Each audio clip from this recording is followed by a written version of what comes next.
If you have ever needed a needle stick procedure during a mid-shift emergency or an SOP during an active accreditation survey, you know the feeling of digging through a deep tunnel of digital folders like this. By the time you find the document, the moment has passed, and you cannot even be sure you are looking at the current version. PracticeCentred solves this by giving your organization one dedicated practice document library.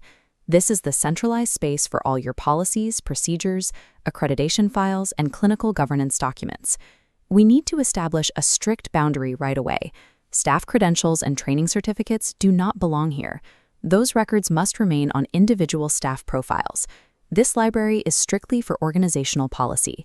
We are going to walk through the entire life cycle of a policy. You'll see how to upload documents, link them to daily workflows, maintain strict version control, and query using plain English AI. By pulling your documents out of scattered shared drives and into a structured library, you move your practice away from reactive searching. You build a system of proactive, verifiable compliance. The library is organized to keep files visible and actionable. By default, you filter by categories like policy, SOP, and accreditation. Status indicators show you exactly which files are active and which are still awaiting upload. On this document dashboard, you can see the category organization chips at the top. To add a standard infection control policy, you simply drop the PDF or Word document into the upload zone and assign it to clinical governance. Filing a single document here serves the entire organization.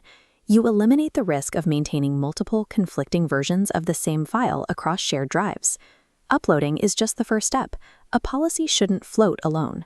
You need to link this central policy directly to specific tasks, incentive activities, or governance meetings.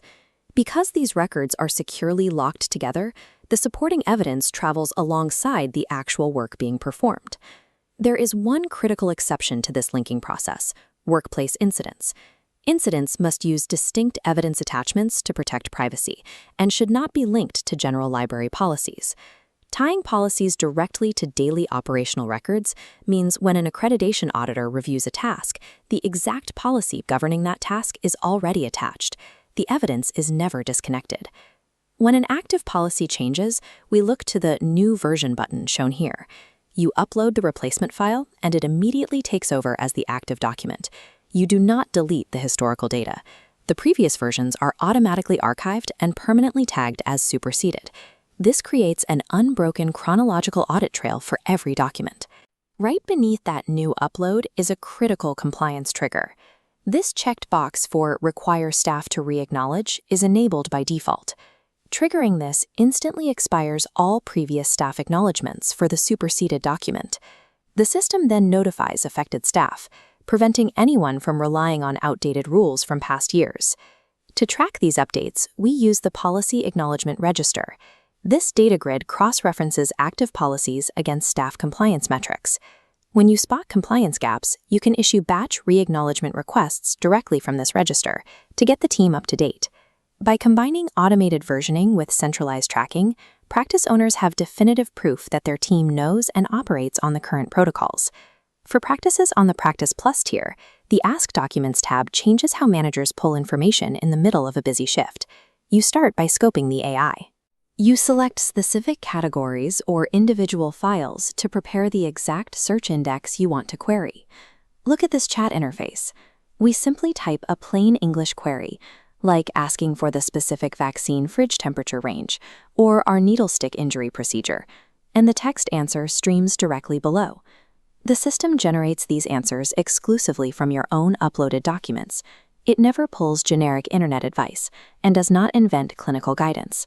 It uses your policies and wording. Every answer includes citation cards like this one.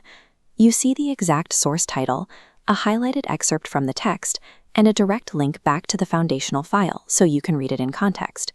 Linking exact text excerpts to direct file paths makes your policy repository an active, verifiable tool for decision support. There are technical limits to the Ask Documents feature you need to know. It processes text-based PDFs and docx files only. Scanned documents and images are explicitly excluded. This brings us to an absolute privacy boundary. Patient-identifiable information must never be uploaded to this library or queried through the AI. Furthermore, adhere to a mandatory operational rule. Always verify the AI-generated answer against the original cited source document before taking clinical action. You now have a clear path out of chaotic folder searching. You upload to one location, the system tracks the version history, requests re-acknowledgement automatically, and proves your team's knowledge. Implement this system today by starting your 30-day free trial at PracticeCentred.com.au. Remember, the Ask Documents feature requires the Practice Plus tier. Managing policies properly secures the foundational layer of practice safety. Set up your library and keep your practice continuously ready for accreditation.